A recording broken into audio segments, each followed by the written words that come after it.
play MiniWarGaming's Beat Map Batrep.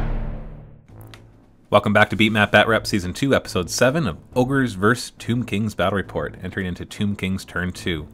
I declare a charge with my Necrosphinx against his lead belchers, and I managed to get it, which is good because I need to really tie them up or destroy them. Declare a charge against his Thunder Tusk with my chariots and fail it miserably, so they only move up 4 inches. They actually didn't need to roll very high to get that, but they rolled very low, which is too bad, because now they're kind of vulnerable. The warriors move up as well as the bone giant, and my archers move back. My magic phase once again roll really low for my magic, but I do manage to get everybody an extra movement within 12 inches of the Hierophant. And so I move up my giant and my warriors and move the chariots back, and that way he won't be able to charge the chariots very easily. The archers then open fire on his iron guts, and only managing to inflict 1 wound, but he does fail the armor save on that, and so he does lose a wound on the iron guts, which is important because they are a very strong unit. I think they're 1,200 points just for that 1 unit. I then open fire, and this is actually, I wasn't supposed to do this, so you'll notice that this wound disappears later on. Because I failed the charge, I wasn't able to shoot, and so that wound will reappear later on. The lead belchers then fight against the Necrosphinx and manage to inflict a wound, which I don't save.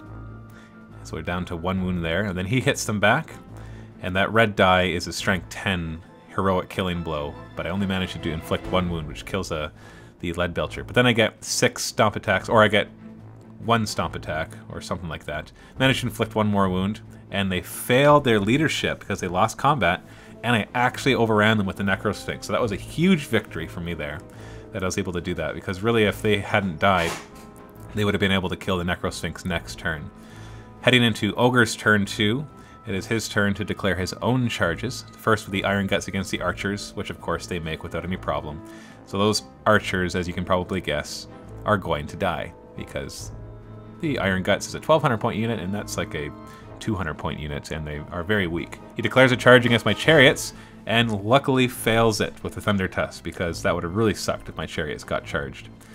In the magic phase, I don't think he managed to get anything really important off. His trappers fire at my archers and manage to kill one of them. And then my archers, or then we have a fight, my archers actually attack his Iron Guts and actually manage to inflict 2 wounds, which one he does not save. And then he hits back, and this is just with the Butcher. Kills 2 of them with the Butcher. Then he attacks with Bragg, and Bragg gets 5 attacks, 5 hits, and 4 wounds, and so he kills 4 more guys. I think you can see where this is going. Then all the rank and file guys attack, and they inflict another bunch of wounds. All that was left with my Lich Priest, and of course he lost combat by a lot, so he takes that many wounds and he dies. I should have removed him from that squad last turn, but I didn't. That was his Ogre charge attacks, and he only managed to do 1 wound. And I strike last because of his Thunder Tusk that is nearby, and so he starts to attack and he manages to do a couple more wounds. And then his Fire Belly attacks and hits a couple times and manages a couple more wounds as well. My weapon skill is nice and high. Its weapon skill is 6 because the king is part of this group, so that's why he was only hitting on 4s. And then I go to hit him back, and because I'm weapon skill 6, I'm hitting on 3s. I'm actually managed to inflict 3 wounds there and kill one of his ogres, and then inflict another wound back on them as well. Then he gets his stomp attacks and manages to inflict 2 wounds, but I save both of them, but I lose combat by 2, so I lose 2 more of the warriors. So he was very surprised to see how little damage he did against that group, but that's what happens when you give him a Hierophant and the Tomb King, and give him light armor and shields. They actually become very survivable. So at the end of round 2, you can see he's wiped out my archers.